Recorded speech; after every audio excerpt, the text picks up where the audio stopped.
그럴지라도 네가 전심을 다하여 기도해야 이 일을 이루리라 말씀하시는 거예요. 배고픈 것도 시험이지만 배부른 것도 시험이에요. 궁핍도 시험이지만 풍부도 시험이에요. 지금 이 상황이 무엇일 수 있다고요? 내가 기도한 기도에 하나님이 응답하고 있는 과정일 수 있다라는 거예요. 기도 응답 과정 가운데 어려움이 있고 답답함이 있는 순간이 있어서 힘들기는 하지만 그 과정을 거쳐 마침내 무엇을 이루는가? 하늘 문을 여시고 그 하늘에서 하늘의 불을 떨어뜨리는 하나님의 사람으로 세워지더라는 것입니다. 더욱 마음을 다하여 간절하게 하나님이 이 일을 이루실 것을 바라보며 기도하고 또 기도하는 우리가 되기를 바라겠습니다.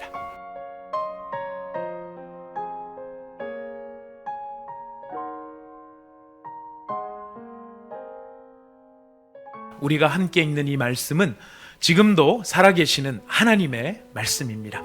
제가 1절을 먼저 읽겠습니다.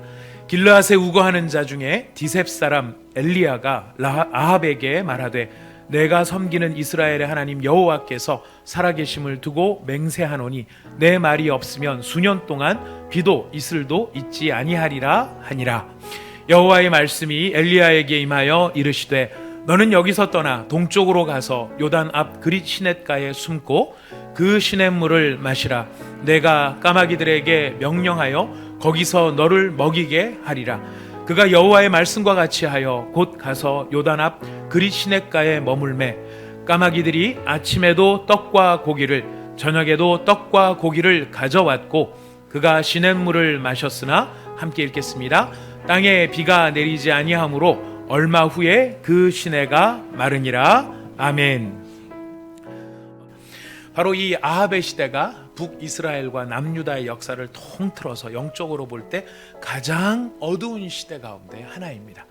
요 비슷한 사람이 므낫세라는 사람이 한 사람 더 있는데요. 므낫세의 시대만큼이나 또 어떤 면에서 보면 사실 영향력이라는 측면에서 보면 이 아합의 시대는 참으로 영적으로 어두운 시대입니다. 그래서 하나님께서 이 어두운 시대에 두 명의 정말 기라성 같은 일꾼들을 불러내시죠. 바로 엘리야와 엘리사입니다. 이것은 엘리야와 엘리사와 같은 이 정말 엄청난 기적을 행하는 사람들을 하나님께서 보내신 것은 그만큼 이스라엘을 너무나 사랑하신 증거이기도 합니다. 바알에게 이스라엘을 넘겨줄 수 없다라는 하나님의 간절함이 바로 특별한 선지자 두 사람을 이때에 보내게 하셨는데요. 이 선지자들은 바알 종교에 흠뻑 빠져 있었던 이스라엘 백성들에게 과연 누가 진짜 하나님이냐, 누가 진정한 하나님이냐, 그리고 누가 참된 이스라엘의 왕인가를 생각해 보라고 도전을 하는 것입니다. 여러분, 하나님의 기적은 그냥 기적 자체로 존재하는 게 아니고 여기 목적이 있었습니다. 엘리야와 엘리사가 일으키는 모든 기적은 한 가지를 이야기하고 있는데요. 여호와만이 진정한 하나님이시다. 여호와만이 이스라엘의 왕이시다. 이것을 선포하는데 이 기적의 목적이 있었던 것입니다. 그러나 안타깝게도 이스라엘은 그런 하나님의 설득을 거부합니다. 그들이 가졌던 죄의 골이 너무너무 깊어서 바알에게 빼앗긴 그들의 마음이 너무나 바알에게 깊이 마음을 빼앗기고 있었기 때문에 그들은 거기서 헤어나올 수가 없었고요. 결국 이때를 기점으로 해서 이스라엘은 더 이상 소망이 없는 상황으로 나락으로 떨어져 버립니다. 그리고 그 시대 이후에 이스라엘에게 남겨진 것은 사형 집행밖에는 없었던 것이죠. 참 안타까운 일이 아닐 수가 없는데요. 아무튼 이런 전기가 되어지는 이 시계 가운데 대단한 선지자들이 활동했다는 것은 우리가 무엇을 알아야 되느냐면 그 시대가 이렇게 대단한 선지자들이 아니면은 감당할 수 없는 어두운 시대였다라고 하는 것을 우리에게 알려주는 것입니다.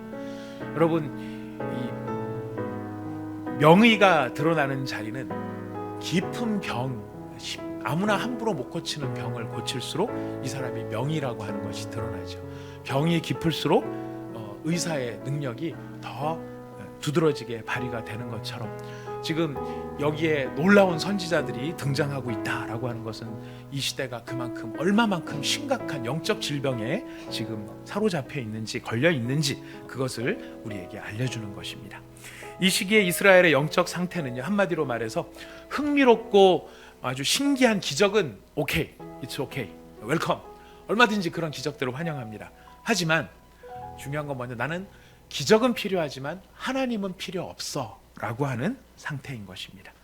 나한테 자꾸 이래라 저래라 통제하시는, 순종해라 저래라 이렇게 하시면서 통제하시는 그런 하나님은 나는 필요 없고, 그런 하나님보다는 내 마음대로 조정할 수 있고 내 손아귀에 잡히는 이런 바알 우상 같은, 이 정도면 나는 충분합니다, 이런 마음에 그들이 사로잡혀 있었던 것입니다. 내게 순종을 요구하시는 하나님보다 내 손에 잡혀서 내 마음대로 할 수 있는 능력들, 여러분 이것이 오늘 이 시대의 바알이기도 한데요, 내 손에 잡혀 있는 것들, 그래서 그것으로 내가 어떤 나의 자존심을 막 발휘할 수 있게 만드는 여러 가지 능력들이 있을 수 있겠죠. 나 하나님 여호와가 너의 무너진 마음을 일으킬 것이고 너의 회파되었던 삶의 자리를 세울 것이고, 다른 사람들이 다 보고 너 스스로도 안 된다라고 생각했던 그 일을 하나님께서 마침내 이루실 것이고 온전케 하실 것이다. 마치 에덴 동산처럼 만들어 줄 것이다. 나 여호와가 이렇게 말했으니 이것을 이룰 것이다. 근데 그렇게 끝나는 것이 아니고 이렇게 이룰 것이다. 그렇기 때문에 주 여호와께서 이같이 말씀하시니 그래도 이스라엘 족속이 이같이 자기들에게 이루어 주기를 나 여호와에게 간구할 때 내가 이루어 줄 것이다. 이렇게 말씀하시는 거예요. 그럴지라도 네가 전심을 다하여 기도해야 이 일을 이루리라 말씀하시는 거예요. 더욱 마음을 다하여 간절하게 하나님이 이 일을 이루실 것을 바라보며 기도하고 또 기도하는 우리가 되기를 바라겠습니다. 내게 능력 주시는 자 안에서 모든 것을 할 수 있다는 것을 이해하려면 위에 절이 있어요. 내가 배부른가 배고픈가 풍부와 궁핍에 처할 줄 아는 일체의 비결을 배웠다. 무슨 말일까요? 배고픈 것이 하나님을 믿는 믿음을 저버리게 하는데 방해가 되지 않는다라는 거예요. 내가 모자람이, 나의 없음이, 나의 부족함이 하나님을 경외하는데 방해가 되지 않는다라는 것이. 배고픔뿐만이 아니라 여러분 배부름도 시험거리예요. 사탄의 시험은요, 사탄이 우리를 시험하는 목적은 딱 한 가지예요. 우리 신앙생활의 본질은 하나님과 우리와의 관계입니다. 신앙생활이 좋다라고 하는 것은 하나님과의 관계가 좋다라는 뜻이고요, 내가 신앙생활을 잘 못한다는 건 하나님과의 관계가 멀어진 거예요. 사탄이 우리를 시험하는 목적은 딱 한 가지예요. 우리로 하여금 하나님으로부터 분리시키는 거예요. 근데 분리시키는 방법은 여러 가지가 있어요. 하나는 나쁜 방법이 있고 하나는 좋은 방법이 있어요. 너무너무 고통스럽게 해서 하나님을 잊어버리게 만드는 방법도 있지만요, 또 다른 방법은 너무너무 성공시켜서 그 성공 때문에 바빠서 하나님을 잊어버리게 만들어요. 배고픈 것도 시험이지만 배부른 것도 시험이에요. 궁핍도 시험이지만 풍부도 시험이에요. 지금 엘리야가 시냇물의 마름을 경험하는 이유는 어디에 있어요? 자신이 기도한 것이 이루어지고 있는 상황이에요. 자신이 기도한 대로 지금 하나님이 응답하고 계시는 거예요. 저는 이게 굉장히 놀라운 진리가 여기에 담겨 있다고 생각합니다.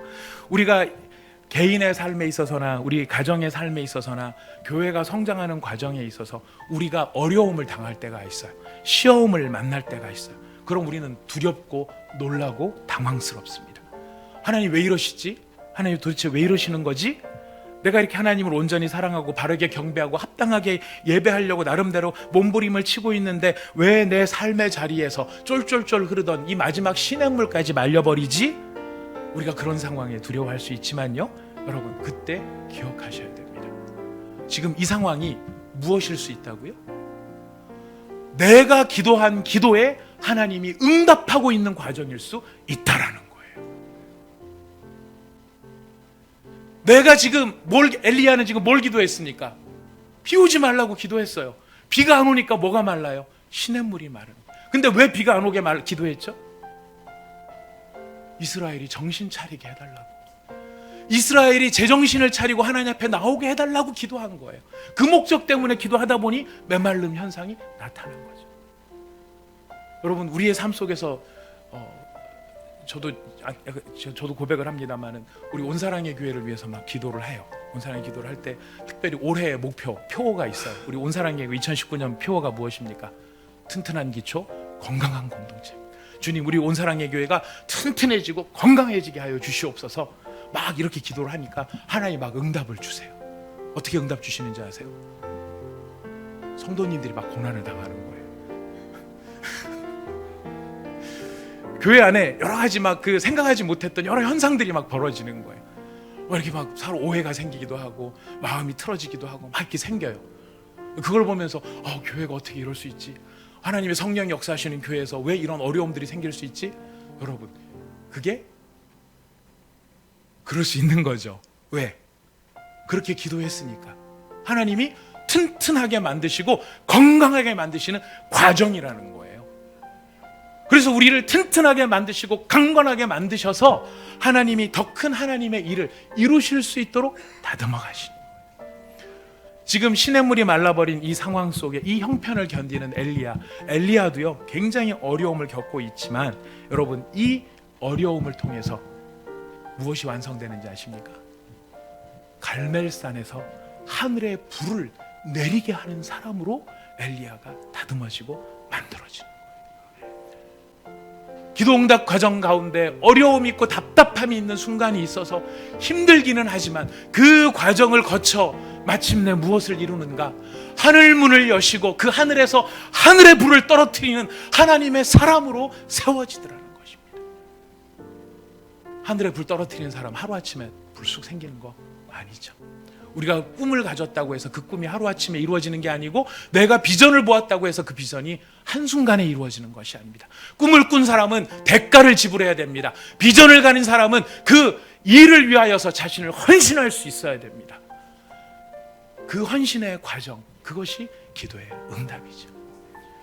여러분 삶 속에 어려움이 있으십니까? 여러분 놀랍고 두려우실 줄 압니다. 그러나 기억하십시오. 그것은 놀라움과 두려움으로 끝날 일이 아니라 지금 하나님이 무엇에 응답하고 계신다? 내 기도에 응답하고 계신다. 내 기도에 응답하고 계시는 중이시다. 우리가 그것을 고백할 수 있다면 무엇을 할 수 있을까요? 소망할 수 있는 것입니다.